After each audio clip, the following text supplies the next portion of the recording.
ಕಲಿಯುಗದಲ್ಲಿ ಮನುಷ್ಯ ಪಾಪನ ಕಳ್ಕೊಳ್ಳೋದಕ್ಕೆ ಇರೋ ಮಾರ್ಗಗಳೇ ಇದು. ಹರಿಯ ಕಥೆಯನ್ನ ಹೇಳೋದು, ಕೇಳೋದು ಮತ್ತೆ ಅವನ ನಾಮ ಜಪ ಮಾಡೋದು. ಜಯ ಶ್ರೀ ವಿಠಲ. ನಿಮಗ್ ಗೊತ್ತಾ, ಒಬ್ಬಳು ಭಕ್ತೆಗೋಸ್ಕರ ಸ್ತ್ರೀ ರೂಪ ಧರಿಸಿದ ವಿಠಲ ಅಷ್ಟೇ ಅಲ್ಲ, ಕಂಬ ಕಟ್ಟಾಕಿ ಚೆನ್ನಾಗಿ ಹೊಡಿತಾ ಇದ್ರು, ಅಡಿಗೆ ಮಾಡಿಸ್ತಾ ಇದ್ರು. ಆದ್ರೂ ಆ ತನ್ನ ಭಕ್ತಳಿಗೋಸ್ಕರ ಎಲ್ಲ ಸಹಿಸಿಕೊಂಡಿದ್ದ. ಬನ್ನಿ ಇವತ್ತು ಅಂತದ್ದೊಂದು ವಿಠಲನ ಮಹಾನ್ ಲೀಲೆಯನ್ನ ಕೇಳಿ ಹೇಳಿ ಧನ್ಯರಾಗೋಣ.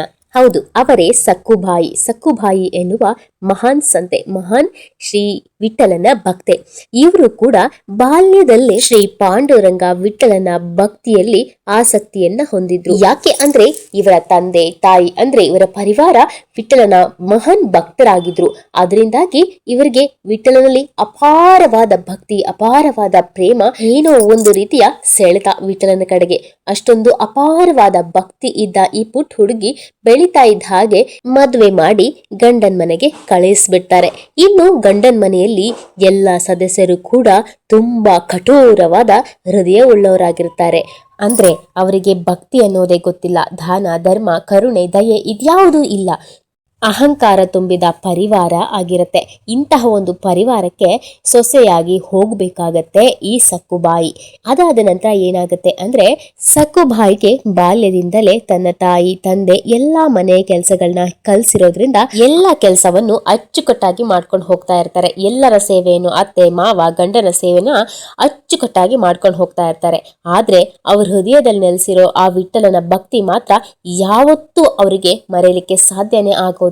ಪ್ರತಿ ಕ್ಷಣನು ವಿಠಲ ವಿಠಲ ವಿಠಲ ಅಂತ ವಿಠಲನ ಜಪ ಮಾಡ್ತಾ ವಿಠಲನ ಧ್ಯಾನದಲ್ಲಿ ಮಗ್ನರಾಗಿರ್ತಾರೆ.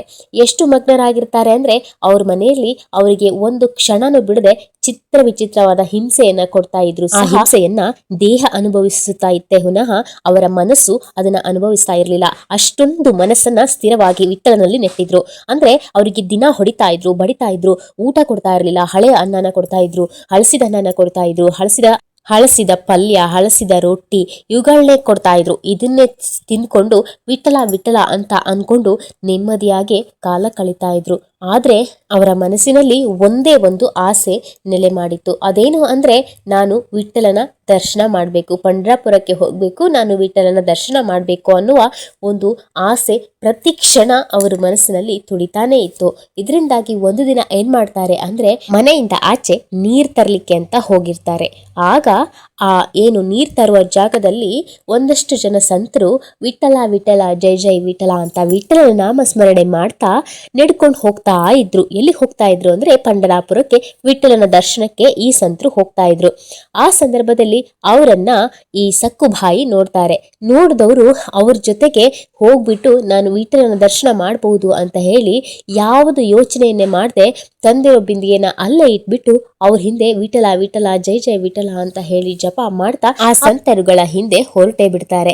ಆದ್ರೆ ಏನಾಗುತ್ತೆ ಅಂತ ಹೇಳಿದ್ರೆ, ಅಲ್ಲೇ ಇದ್ದ ಒಬ್ಬ ಮಹಿಳೆ ಈಕೆ ಸಂತರ ಹಿಂದೆ ಹೋಗಿರೋದನ್ನ ನೋಡೇ ಬಿಡ್ತಾರೆ.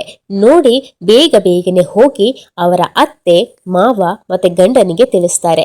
ಈ ಸುದ್ದಿ ತಿಳಿದ ಅತ್ತೆ ಮಾವ ಮತ್ತೆ ಗಂಡ ಮೊದಲೇ ಕೋಪಿಷ್ಟರು, ನಿರ್ದಯಿಗಳು, ಆದ್ರೆ ಮತ್ತೆ ಕೆಂಡ ಮಂಡಲವಾಗ್ಬಿಡ್ತಾರೆ. ಆಗ ಏನ್ ಮಾಡ್ತಾರೆ ಅಂತ ಹೇಳಿದ್ರೆ, ಗಾಡಿ ಕಟ್ಕೊಂಡು ಆದಷ್ಟು ಬೇಗ ಆಕೆಯನ್ನ ಎಳ್ಕೊಂಡು ಬರ್ತೀನಿ ಅಂತ ಹೇಳಿ ಆಕೆಯ ಗಂಡ ಆ ಗಾಡಿಯ ಮೇಲೆ ಹೊರಟು ಬಿಡ್ತಾನೆ. ಹೊರಟು ಇನ್ನೇನು ಅವರು ಪಂಡರಾಪುರಕ್ಕೆ ಅಂತ ಯಾತ್ರೆ ಹೊರಟಿದ್ದವರ ಹಿಂದೆ ಹೋಗ್ತಾ ಇರೋದನ್ನ ಹೋಗಿ ನೋಡೇ ಬಿಡ್ತಾನೆ. ನೋಡಿ ಅವರ ಜಡೆಗೆ ಕೈ ಹಾಕಿ ಜಡೆಯನ್ನ ಹಿಡಿದು ಎಳೆದುಕೊಂಡು ಮನೆಗೆ ಬರ್ತಾರೆ. ಅಂದ್ರೆ ಹೇಗೆ ಎಳೆದುಕೊಂಡು ಬರ್ತಾನೆ ಅಂತ ಹೇಳಿದ್ರೆ, ಅವರ ಮೈ ಕೈ ಎಲ್ಲ ತರಚಿ ಹೋಗುತ್ತೆ. ಆದ್ರೂ ನಿರ್ದಯಿ, ಸ್ವಲ್ಪವೂ ದಯೆ ಅನ್ನೋದೇ ಇಲ್ಲದಿರುವ ಆತ ಕೂದಲನ್ನ ಹಿಡಿದುಕೊಂಡು ಎಷ್ಟು ಕೂಗಿದ್ರು ಏನ್ ಆಯ್ತು ಏನ್ ಆಗಿಲ್ಲ ಅಂತಾನು ನೋಡದೆ ಎಳೆದುಕೊಂಡು ಮನೆಗೆ ಬರ್ತಾನೆ. ಆದ್ರೆ ಅವರು ಆ ನೋವಲ್ಲೂ ಸಹ ನೋವನ್ನ ಸಹಿಸಿಕೊಂಡು ವಿಠಲ ವಿಠಲ ಅಂತ ಜಪ ಮಾಡ್ತಾನೆ ಇರ್ತಾರೆ. ಆದ್ರೆ ಅವರ ಆ ಜಪವನ್ನ, ವಿಠಲನ ನಾಮಸ್ಮರಣೆಯನ್ನ ಸಹಿಸಿಕೊಳ್ಳೋಕೆ ಆಗದೆ ಇದ್ದ ಈ 3 ಜನ ಏನ್ ಮಾಡ್ತಾರೆ ಅಂದ್ರೆ, ಅವರನ್ನ ಒಂದು ಕಂಬಕ್ಕೆ, ಮನೆಯೊಳಗೆ ಒಂದು ಕಂಬಕ್ಕೆ ಕಟ್ ಹಾಕ್ತಾರೆ. ಕಟ್ ಹಾಕ್ಬಿಟ್ಟು ತುಂಬಾ ಹೊಡಿತಾರೆ, ಚೆನ್ನಾಗಿ ಹೊಡಿತಾರೆ. ಎಷ್ಟು ಹೊಡಿತಾರೆ ಅಂದ್ರೆ, ತಲೆಯಲ್ಲಿ, ಮುಖದಲ್ಲಿ, ಕೈ ಕಾಲುಗಳಲ್ಲಿ ರಕ್ತ ಸುರಿತಾ ಇರುತ್ತೆ. ಆ ರೀತಿಯಾಗಿ ಅವ್ರನ್ನ 3 ಜನನು ಹೊಡಿತಾರೆ. ಅದಾದ ನಂತರ ಹೊಡೆದು ಅಲ್ಲೇ ಕಟ್ ಹಾಕಿ ಊಟ ತಿಂಡಿ ಏನು ಕೊಡೋದಿಲ್ಲ. 2-3 ದಿನಗಳು ಕಳೆಯುತ್ತೆ. 3 ದಿನ ಆದ್ಮೇಲೆ ಅವ್ರಿಗೆ ಆಹಾರ ನೀರು ಇಲ್ಲದೆ ಪ್ರಜ್ಞೆ ತಪ್ಪ ಹೋಗ್ತಾರೆ. ಅಂತ ಸಂದರ್ಭದಲ್ಲೂ ಕೂಡ ಅವರು ವಿಠಲನ ನಾಮ ಮಾತ್ರ ಬಿಡೋದೇ ಇಲ್ಲ. ಅವನ ಮೇಲಿನ ನಂಬಿಕೆನ, ಅವನ ದರ್ಶನ ಮಾಡಬೇಕು ಅನ್ನೋ ಆ ಆಸೆಯನ್ನ, ಹಾತುವರಿಕೆಯನ್ನ ಬಿಡೋದೇ ಇಲ್ಲ. ಅದರಿಂದಾಗಿ ಪ್ರತಿ ಕ್ಷಣ ಅವರು ವಿಠಲನ ನಾಮವನ್ನ ಜಪ ಮಾಡ್ತಾನೆ ಇರ್ತಾರೆ. ಆಗ ನೋಡಿ ವಿಠಲನಿಗೆ ಅಪಾರವಾಗಿ ದಯ ಉಪ್ಪಿಡುತ್ತೆ. ಕ್ಷಣ ಕೂಡ ತಡ ಮಾಡದ ವಿಠಲ ಸ್ತ್ರೀ ರೂಪವನ್ನ ಧರಿಸಿ ಆ ಸಕ್ಕುಬಾಯಿಯವರನ್ನ ಕಟ್ಟಿ ಹಾಕಿದ ಕಂಬದ ಬಳಿಗೆ ಬರ್ತಾನೆ. ಬಂದು ಸಕ್ಕುಬಾಯಿಯವರಿಗೆ ಹೇಳ್ತಾನೆ, ನೋಡು, ನಾನ್ ನಿನ್ನನ್ನ ಹಗ್ಗದಿಂದ ಬಿಡಿಸ್ತೀನಿ. ಹಾಗೆ ನೀನು ನಿನ್ನ ವಿಠಲನ ದರ್ಶನ ಮಾಡ್ಕೊಂಡು ಬರೋವರೆಗೂ ನಾನು ಇಲ್ಲೇ ನೀನ್ ನಿಂತಿದ್ದ ಜಾಗದಲ್ಲೇ ನಿಂತ್ಕೊಳ್ತೀನಿ. ಆದ್ರೆ ನೀನು ವಿಠಲನ ದರ್ಶನ ಮಾಡ್ಕೊಂಡು ಹಿಂದಿರ್ಬೇಕು, ಆಯ್ತಾ ಅಂತ ಹೇಳ್ತಾನೆ. ಅದಕ್ಕೆ ಅವಳಿಗೆ ತುಂಬಾ ಖುಷಿ ಆಗುತ್ತೆ. ವಿಠಲನ ದರ್ಶನ ಮಾಡ್ಬೇಕು ಅಂತ ಇದ್ದ ಆ ಆಸೆ ಈಡೇರ್ತಾ ಇದೆಯಲ್ಲ ಅಂತ ಹೇಳಿ ಏನ್ ಹೇಳ್ಬೇಕು ಅಂತ ಗೊತ್ತಾಗದೆ ಆನಂದದಿಂದ ಅವರು ಅವಸರದಲ್ಲಿ ಯಾರು ನೀನು, ಎಲ್ಲಿಂದ ಬಂದೆ, ನನಗ್ಯಾಕೆ ಸಹಾಯ ಮಾಡ್ತಿದ್ಯಾ ಅಂತಾನು ಕೇಳ್ದೆ, ನಿನ್ನಲ್ಲಿ ಕಟ್ಟ ಹಾಕಿದ್ರೆ ಬಂದು ನನ್ ಬಗ್ಗೆ ಕೇಳಿದ್ರೆ ನೀನ್ ಏನ್ ಹೇಳ್ತೀಯಾ ಅಂತಾನು ಕೇಳ್ದೆ, ತನ್ನ ದೇಹಕ್ಕಾದ ಗಾಯ ನೋವನ್ನು ಕೂಡ ಲೆಕ್ಕಿಸದೆ ಸ್ತ್ರೀ ವೇಷದಲ್ಲಿ ಬಂದಿದ್ದ ವಿಠಲ ಹೇಳ್ತಾನೆ, ನಾನು ನಿನ್ನನ್ನ ಈ ಕಂಬದಿಂದ ಬಿಡಿಸಿದ್ದೀನಿ. ಈಗೋ ನೀನು ನಿನ್ನ ವಿಠಲನ ದರ್ಶನ ಮಾಡ್ಕೊ. ಆದ್ರೆ ನನ್ನನ್ನ ಇದೇ ಕಂಬಕ್ಕೆ ನಿನ್ನನ್ನು ಹೇಗ್ ಕಟ್ಟಿದ್ರಲ್ವಾ ಹಾಗೆ ನನ್ನನ್ನ ಕಟ್ಟು ಅಂತ ಹೇಳಿ ಅವರ ಕೈಯಿಂದ ವಿಠಲ ತಾನೇ ಆ ಕಂಬಕ್ಕೆ ಕಟ್ಟಿಸ್ಕೊಳ್ತಾನೆ. ಅದಾದ ನಂತರ ಅಷ್ಟು ದಿನದಿಂದ ಉಪವಾಸವಾಗಿ ಇದ್ದ ಆಕೆ ಹೇಗೆ ತಾನೇ ನಡೆದುಕೊಂಡು ವಿಠಲನ ದರ್ಶನ ಮಾಡ್ಲಿಕ್ಕೆ ಸಾಧ್ಯ ಅಲ್ವಾ? ಇದನ್ ತಿಳಿದ ವಿಠಲ ಏನ್ ಮಾಡ್ತಾನೆ ಅಂದ್ರೆ ಅವ್ರ ಮೈಯ ಮೇಲಿದ್ದ ಒಂದೊಂದು ಗಾಯಗಳು ಇಲ್ದಿರೋ ಹಾಗೆ ವಾಸಿ ಮಾಡ್ತಾನೆ. ಹಾಗೆ ಅವರಿಗೆ ವಿಠಲನ ದರ್ಶನ ಮಾಡಲಿಕ್ಕೆ ಬೇಕಾಗುವಷ್ಟು ಶಕ್ತಿಯನ್ನ ಅವರಲ್ಲಿ ತುಂಬ್ತಾನೆ. ಅದು ಅವರಿಗೆ ಅರಿವಿಗೆ ಬರೋದಿಲ್ಲ. ನನ್ನ ದೇಹದಲ್ಲಿದ್ದ ಗಾಯಗಳು ಇದೆಯಾ ಇಲ್ವಾ, ನೋವು ಯಾಕೆ ಕಾಡ್ತಾ ಇಲ್ಲ, ಇದೇನು ಅವರಿಗೆ ಅರಿವಾಗೋದೇ ಇಲ್ಲ. ಆ ರೀತಿ ವಿಠಲನ ಜಪ ಮಾಡ್ತಾ ವಿಠಲನ ದರ್ಶನ ನಾನು ಮಾಡ್ಬಿಡ್ತೀನಿ ಅಂತ ಆನಂದದಿಂದ ಹೊರಟು ಹೋಗ್ತಾರೆ. ಒಂದು ಕ್ಷಣ ಕೂಡ ಅವರು ವಿಳಂಬ ಮಾಡೋದೇ ಇಲ್ಲ. ಆದ್ರೆ ಇಲ್ಲಿ ಸ್ತ್ರೀ ರೂಪದಲ್ಲಿದ್ದ ವಿಠಲ ಕಂಬದಲ್ಲಿ ಸಕ್ಕುಬಾಯಿಯ ದೇಹದಲ್ಲಿ ಎಷ್ಟೆಲ್ಲ ಗಾಯಗಳಿತ್ತು, ಎಷ್ಟೆಲ್ಲ ರಕ್ತ ಸುರಿತಾ ಇತ್ತು, ಅದೇ ರೂಪದಲ್ಲಿ ಕಾಣಿಸ್ಕೊಳ್ತಾನೆ. ಇನ್ನು ಆಕೆನೇ ಇದ್ದಾಳೆ ಅಂತ ತಿಳ್ಕೊಂಡಿದ್ದ ಅವರು ಪರಿವಾರದವರು ಆಕೆಗೆ ನಿತ್ಯ ಕೊಡುವಂತೆ ಹಿಂಸೆಯನ್ನು ಕೊಡ್ತಾನೆ ಇರ್ತಾರೆ. ಹಾಗೆ ಆ ದಿನ ಬಂದ ಮನೆಯವರೆಲ್ಲ ಆಕೆಯನ್ನ ನೋಡಿ, ಇಷ್ಟು ದಿನ ಆಯ್ತಲ್ವಾ ಊಟ ಕೊಡದೆ ಸತ್ ಹೋಗ್ಬಿಟ್ರೆ ಅಂತ ಹೇಳಿ ಯೋಚನೆ ಮಾಡಿ ಆಕೆಯನ್ನ ಹಗ್ಗದಿಂದ ಬಿಚ್ಚಿ ಹೇಳ್ತಾರೆ, ಹೋಗು ಸ್ನಾನ ಮಾಡು, ಸ್ನಾನ ಮಾಡ್ಕೊಂಡ್ಬಂದು ಅಡ್ಗೆ ಮಾಡು, ಊಟಕ್ಕೆ ಬರ್ತೀವಿ ಅಂತ ಹೇಳ್ತಾರೆ. ಇಲ್ಲಿ ಸಕ್ಕುಬಾಯಿಯ ರೂಪದಲ್ಲಿದ್ದ ವಿಠಲ ತಾನು ನದಿಗೆ ಹೋಗಿ ಸ್ನಾನ ಮಾಡ್ಕೊಂಡು ಬಂದು ಅಡಿಗೆನ ಮಾಡ್ತಾರೆ. ಆದ್ರೆ ಅಡುಗೆಯನ್ನ ತಿಂದ ಅವರಲ್ಲಿ ಸ್ವಲ್ಪ ಮಟ್ಟಿಗೆ ದಯೆ, ಕರುಣೆ ಇದೆಲ್ಲ ಮನಸ್ಸಿನಲ್ಲಿ ಜಾಗೃತವಾಗ್ಲಿಕ್ಕೆ ಶುರುವಾಗುತ್ತೆ. ಆದ್ರೂ ಕೂಡ ಅವರು ಆಕೆಯನ್ನ ಕಂಬಕ್ಕೆ ಕಟ್ಟಿ ಮತ್ತೆ ಹೋಗ್ಬಿಡ್ತಾಳೋ ಏನೋ ವಿಠಲನ ನೋಡ್ಲಿಕ್ಕೆ ಅಂತ ಹೇಳಿ ಮತ್ತೆ ಕಂಬಕ್ಕೆ ಕಟ್ಟಿ ಹೊಡೆಯೋದು, ಹಿಂಸೆ ಕೊಡೋದು, ಮತ್ತೆ ಆಕೆಯ ಅವಶ್ಯಕತೆ ಇದ್ದಾಗ ಅಂದ್ರೆ ಮನೆ ಕೆಲಸ ಮಾಡಬೇಕು, ಸೇವೆ ಮಾಡಬೇಕು ಅಂದಾಗ ಆಕೆಯನ್ನ ಬಿಚ್ಚೋದು, ಮತ್ತೆ ತಿರ್ಗಾ ಕಟ್ಟೋದು, ಒಂದು ಹೊತ್ತು ಊಟ ಕೊಡೋದು, 2 ಹೊತ್ತು ಉಪವಾಸ ಇಡೋದು, ಹೀಗೆ ಮಾಡ್ತಾನೆ ಇರ್ತಾರೆ. ಅದಾದ ನಂತರ ಏನಾಗುತ್ತೆ ಅಂದ್ರೆ ಈ ಕಡೆ ನಾನು ವಿಠಲನ ದರ್ಶನ ಮಾಡೇ ಮಾಡ್ತೀನಿ ಅಂತ ಹೇಳಿ ಆಸೆಯಿಂದ ಹೊರಟ ಈ ಸಕ್ಕುಬಾಯಿ ಪಂಡರಾಪುರವನ್ನ ತಲುಪಿ ಶ್ರೀ ವಿಠಲನ ದರ್ಶನವನ್ನ ಪಡಿತಾರೆ. ಅವರು ಎಷ್ಟೊಂದು ದುಃಖದಿಂದ ಇದ್ರು ಅಂದ್ರೆ ಅವನನ್ನ ನೋಡ್ಬೇಕು ಅನ್ನೋ ಹಸಿವು ಎಷ್ಟಿತ್ತು ಅಂದ್ರೆ ಅವನನ್ನ ನೋಡ್ತಾ ಇದ್ದ ಹಾಗೆ ಸಂಪೂರ್ಣವಾಗಿ ಅವರು ಕಳೆದೇ ಹೋಗ್ತಾರೆ. ಅಂದ್ರೆ ಅವರು ನಾನು ಜೀವಂತವಾಗಿ ಇದ್ದೀನಿ ಅನ್ನೋದನ್ನೇ ಮರ್ತು ಹೋಗ್ಬಿಡ್ತಾರೆ. ತನಗೊಂದು ದೇಹ ಇದೆ ಅನ್ನೋದನ್ನೇ ಮರ್ತು ಹೋಗ್ಬಿಡ್ತಾರೆ. ಅವನನ್ನ ನೋಡ್ತಾ ನೋಡ್ತಾ ನೋಡ್ತಾ ಅಲ್ಲೇ ತನ್ನ ಪ್ರಾಣವನ್ನೇ ಅವನಿಗೆ ಅರ್ಪಿಸ್ಬಿಡ್ತಾರೆ. ಅಂದ್ರೆ ಅಲ್ಲಿ ಅವರು ಮೃತ್ಯುವನ್ನಪ್ತಾರೆ.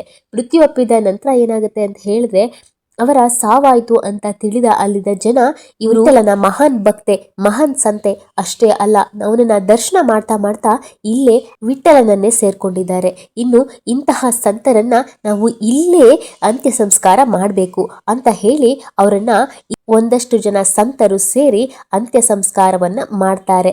ಇನ್ನು ಅವರ ವಸ್ತ್ರ, ಅವರ ಆ ದೇಹವನ್ನು ಸುಟ್ಟ ಅಸ್ಥಿ, ಇನ್ನು ಅವರು ಧರಿಸಿದ್ದಂತಹ ಕೆಲವೊಂದಿಷ್ಟು ಆಭರಣ ಇವುಗಳನ್ನೆಲ್ಲ ಅವರ ಮನೆಗೆ ತಲುಪಿಸಬೇಕು ಅಂತ ಹೇಳಿ ಎಲ್ಲವನ್ನು ತೆಗೆದುಕೊಂಡು ಹೊರಡ್ತಾರೆ. ಈ ಕಡೆ ಇಲ್ಲಿ ಸಕ್ಕುಬಾಯಿಯ ರೂಪದಲ್ಲಿದ್ದ ವಿಠಲ ನಿತ್ಯ ಮನೆಯವರ ಸೇವೆಯಲ್ಲಿ ಮಗ್ನವಾಗಿರ್ತಾನೆ. ಆ ಕಡೆ ದೇವಿ ರುಕ್ಮಿಣಿಗೆ ಚಿಂತೆಯಾಗ್ಬಿಡುತ್ತೆ. ಅಲ್ಲ, ಈ ಕಡೆ ಸಕ್ಕುಬಾಯಿ ವಿಠಲನ ದರ್ಶನ ಮಾಡಬೇಕು ಅಂತ ಆಸೆಯಿಂದ ಬಂದು ಇಲ್ಲಿಯೇ ಮೃತ್ಯುವನ್ನು ಅಪ್ಪಿಬಿಟ್ಲು. ಆದ್ರೆ ಅಲ್ಲಿ ಆ ಸಕ್ಕುಬಾಯಿಯ ರೂಪದಲ್ಲಿದ್ದ ನನ್ನ ಪತಿ ವಿಠಲನ ಗತಿ ಏನು ಅಂತ ಹೇಳಿ ಚಿಂತೆಗೊಳಗಾಗ್ಬಿಡ್ತಾಳೆ ರುಕ್ಮಿಣಿ ದೇವಿ. ಆಗ ರುಕ್ಮಿಣಿ ದೇವಿ ಏನ್ ಮಾಡ್ತಾಳೆ ಅಂದ್ರೆ, ಅವಳ ಆ ಚಿತೆಯ ಬಳಿ ಹೋಗಿ ಆ ಭಸ್ಮವನ್ನು ನೋಡುತ್ತಾ ದಯೆಯಿಂದ ನೋಡುತ್ತಾಳೆ. ದಯೆಯಿಂದ ನೋಡಿದ ತಕ್ಷಣ ಸಕ್ಕುಬಾಯಿ ಪುನಃ ಜೀವಿತಳಾಗುತ್ತಾಳೆ. ಅಂದ್ರೆ ಪುನಃ ಅದೇ ರೀತಿ ಸಕ್ಕುಬಾಯಿ ತನ್ನ ದೇಹವನ್ನ ಪಡೆದುಕೊಳ್ತಾಳೆ, ಮತ್ತೆ ಸಕ್ಕುಬಾಯಿಯ ರೂಪವನ್ನೇ ಧರಿಸ್ಕೊಳ್ತಾಳೆ. ಅದಾದ ನಂತರ ಸಕ್ಕುಬಾಯಿಗೆ ನಡೆದ ವಿಷಯವನ್ನೆಲ್ಲ ಹೇಳ್ತಾಳೆ ದೇವಿ ರುಕ್ಮಿಣಿ. ಅದಾದ ನಂತರ ಈ ಸಕ್ಕುಬಾಯಿ ಮತ್ತೆ ಮನೆಗೆ ಹಿಂದಿರುಗ್ತಾಳೆ. ಏಕೆಂದ್ರೆ ನನ್ನ ಪ್ರಭು ನನ್ನ ಸ್ಥಾನದಲ್ಲಿದ್ದು ನನಗೋಸ್ಕರವಾಗಿ ಎಲ್ಲರ ಸೇವೆ ಮಾಡ್ತಾ ಇದ್ದಾರೆ. ಅಷ್ಟೇ ಅಲ್ಲ, ಅವರೆಲ್ಲ ಕೊಡ್ತಾ ಇದ್ದಂತಹ ಚಿತ್ರಹಿಂಸೆಯನ್ನ ನನ್ನಿಂದಾಗಿ ನನ್ನ ಪ್ರಭು ಅನುಭವಿಸ್ತಾ ಇದ್ದಾರಲ್ಲ ಅನ್ನೋ ನೋವಿನಿಂದ ಹೊರಟು ಬಿಡ್ತಾರೆ ಮನೆ ಕಡೆಗೆ. ಆದಷ್ಟು ಬೇಗ ಆ ಬಂಧನದಿಂದ ಮುಕ್ತರನ್ನಾಗಿಸ್ಬೇಕು ನನ್ನ ಪ್ರಭುವನ್ನು ಎನ್ನುವ ಇಚ್ಛೆಯಿಂದ ಸಕ್ಕುಬಾಯಿ ಮನೆಗೆ ಬರ್ತಿದ್ದಾಳೆ ಅಂತ ವಿಷಯ ತಿಳಿದ ವಿಠಲ ತಾನು ಕಂಬದಲ್ಲಿ ಕಟ್ಟಿ ಹಾಕಿದ್ದ ಸ್ಥಳದಲ್ಲಿ ದಹನನಾಗ್ಬಿಟ್ಟಿರ್ತಾನೆ, ಮಾಯವಾಗ್ಬಿಟ್ಟಿರ್ತಾನೆ. ಅದಾದ ನಂತರ ಸಕ್ಕುಬಾಯಿ ಮನೆಗೆ ಹಿಂದೆ ಅವರನ್ನು ನೋಡಿದ ಪರಿವಾರದವರು ಹೀಗಂತಾರೆ, ಅರೆ ಇವಳನ್ನ ನಾವು ಕಟ್ ಹಾಕೊಂಡು ಚೆನ್ನಾಗಿ ಹೊಡಿತಾ ಇದ್ದೀವಿ, ಇಲ್ಲೇ ಇದ್ದಾಳೆ, ಆದ್ರೆ ಹೊರಗಿನಿಂದ ಇಲ್ಲಿಂದ ಬರ್ತಾ ಇದ್ದಾಳೆ ಅಂತ ಹೇಳಿ ಅವ್ರ ಮೇಲೆ ಸಂದೇಹಾತ್ಮಕವಾಗಿ ನೋಡ್ತಾರೆ. ಅವರು ಮನೆಗೆ ಹಿಂದಿರುಗಿದ ಮೇಲೆ ವಿಠಲ ತನಗಾಗಿ ಮಾಡಿದ ತ್ಯಾಗವನ್ನ ನೆನೀತಾ ವಿಠಲನ ನಾಮಸ್ಮರಣೆಯಲ್ಲಿ ನಿತ್ಯ ಕರ್ಮವನ್ನ ಮಾಡ್ತಾ ಇರ್ತಾರೆ. ಅದಾಗಿ ಕೆಲವೇ ದಿನದಲ್ಲಿ ಅವರ ಭಸ್ಮವನ್ನ ಅಂದ್ರೆ ಅವರ ಅಂತ್ಯ ಸಂಸ್ಕಾರ ಮಾಡಿದ್ದ ಆ ಸಂತರು ಅವರ ದೇಹವನ್ನ ಸುಟ್ಟಿರ್ತಾರೆ ಅಲ್ವಾ, ಆ ಭಸ್ಮವನ್ನ ಆ ಅಸ್ಥಿಯನ್ನ ತೆಗೆದುಕೊಂಡು ಅವ್ರ ಮನೆಗೆ ಬರ್ತಾರೆ. ಮನೆಗೆ ಬಂದಾಗ ಅವರು ಹುಟ್ಟಿದ್ದ ಆ ಸೀರೆ, ಆ ಭಸ್ಮ ಮತ್ತು ಅವರು ಧರಿಸಿದ ಎಲ್ಲ ಆಭರಣಗಳನ್ನು ಮನೆಯವರಿಗೆ ಒಪ್ಪಿಸ್ತಾರೆ. ಹಾಗೆ ನಡೆದ ವಿಷಯವನ್ನೂ ಹೇಳ್ತಾರೆ. ವಿಠಲನ ದರ್ಶನಕ್ಕೆ ಬಂದ ಮಹಾನ್ ಸಂತೆ ಸಕ್ಕುಬಾಯಿಯವರು ಅಲ್ಲಿಯೇ ಅವನ ದರ್ಶನ ಮಾಡುತ್ತಲೇ ಪ್ರಾಣ ತ್ಯಾಗ ಮಾಡಿದ್ದರು. ಅದರಿಂದ ಅವರ ಅಂತ್ಯ ಸಂಸ್ಕಾರವನ್ನು ನಾವೇ ಮಾಡಿ ಅವರ ಈ ವಸ್ತ್ರ, ಆಭರಣ ಮತ್ತು ಅಸ್ಥಿಯನ್ನು ತಂದಿದ್ದೇವೆ ಅಂತ ಹೇಳಿ ಕೊಡ್ತಾರೆ. ಆಗ ಮನೆಯವರಿಗೆ ಏನು ಹೇಳಬೇಕು ಎಂದು ಅರ್ಥವೇ ಆಗೋದಿಲ್ಲ. ಆಗ ಸಕ್ಕುಬಾಯಿ ತಾವು ದರ್ಶನಕ್ಕೆ ಹೋಗಿದ್ದು ಮತ್ತೆ ನನ್ನನ್ನ ದರ್ಶನಕ್ಕೆ ಯಾರು ಕಳಿಸಿದ್ರು ಅಂತ ಎಲ್ಲ ಕಥೆಯನ್ನು ವಿವರಿಸ್ತಾರೆ. ಇದನ್ನು ಕೇಳಿದ ಅವರಿಗೆ ಅರಿವಾಗುತ್ತೆ, ನಾವು ಇಷ್ಟು ದಿನ ವಿಠಲನಿಗೆ ಸಕ್ಕುಬಾಯಿ ಅಂತ ತಿಳಿದು ಹೊಡೆದು ಬಡಿದು ಹಿಂಸೆ ಮಾಡಿ ಅವರ ಕೈಯಿಂದ ಸೇವೆ ಮಾಡಿಸ್ಕೊಂಡ್ವಿ ಅಂತ ಅಪಾರವಾದ ಪಶ್ಚಾತ್ತಾಪ ಆಗುತ್ತೆ. ಅಂದಿನಿಂದ ಸಕ್ಕುಬಾಯಿಯನ್ನ ಗೌರವದಿಂದ ಭಕ್ತಿಯಿಂದ ಕಾಣ್ತಾರೆ. ಅವರ ಭಕ್ತಿಯ ಮಟ್ಟವನ್ನ ತಿಳಿದ ಅವರು ನಿತ್ಯ ಶ್ರೀಹರಿಯ ಭಕ್ತಿಯನ್ನ ಹೇಗೆ ಮಾಡಬೇಕು ಅಂತ ಹೇಳಿ ಅವರಿಂದಾನೆ ತಿಳಿದುಕೊಂಡು ಅವರು ಕೂಡ ವಿಠಲನ ಭಕ್ತಿಯನ್ನ ಮಾಡ್ಲಿಕ್ಕೆ ಶುರು ಮಾಡ್ತಾರೆ. ಅದಾದ ನಂತರ ಅವರ ಸಂಪೂರ್ಣ ಪರಿವಾರ ಶ್ರೀ ಪಾಂಡುರಂಗ ವಿಠಲನ ಸಾನ್ನಿಧ್ಯವನ್ನ ಪಡೆದುಕೊಂಡ್ರು ಅಂತ ಹೇಳ್ತಾ ಈ ಕಥೆಯನ್ನ ಸಂಪೂರ್ಣಗೊಳಿಸ್ತಾ ಇದ್ದೀನಿ. ಈ ಕಥೆಯನ್ನ ಕೇಳಿದ ನಿಮಗೆಲ್ಲರಿಗೂ ಹೃದಯಪೂರ್ವಕ ಧನ್ಯವಾದಗಳು. ಹಾಗೆ ಇನ್ನೊಂದು ಅದ್ಭುತವಾದ ವಿಠಲನ ಅಂದ್ರೆ ಶ್ರೀಹರಿಯ ಶ್ರೀಕೃಷ್ಣನ ಕಥೆಯ ಮೂಲಕ ನಿಮ್ಮ ಮುಂದೆ ಬರ್ತೀನಿ. ಆದ್ರೆ ಈ ಕಥೆಯನ್ನ ಕೇಳಿ ನಿಮ್ಗೆ ಏನ್ ಅನ್ನಿಸ್ತು ಅಂತ ನಿಮ್ಮ ಅಭಿಪ್ರಾಯವನ್ನ ಬರೆಯೋದನ್ನ ಮರಿಬೇಡಿ. ಅಥವಾ ಜಯ ಶ್ರೀ ವಿಠಲ ಅಂತ ವಿಠಲನ ಒಂದು ನಾಮವನ್ನಾದ್ರೂ ಬರೆಯೋದ್ರಿಂದ ನಾನು ಇನ್ನಷ್ಟು ಶ್ರೀಹರಿಯ ಲೀಲೆಗಳನ್ನ ಕಥೆಗಳನ್ನ ವಿಡಿಯೋ ಮಾಡಿ ಅಪ್ಲೋಡ್ ಮಾಡಲು ನನಗೆ ಇನ್ನಷ್ಟು ಶಕ್ತಿ ಸಿಕ್ಕ ಹಾಗೆ ಆಗತ್ತೆ.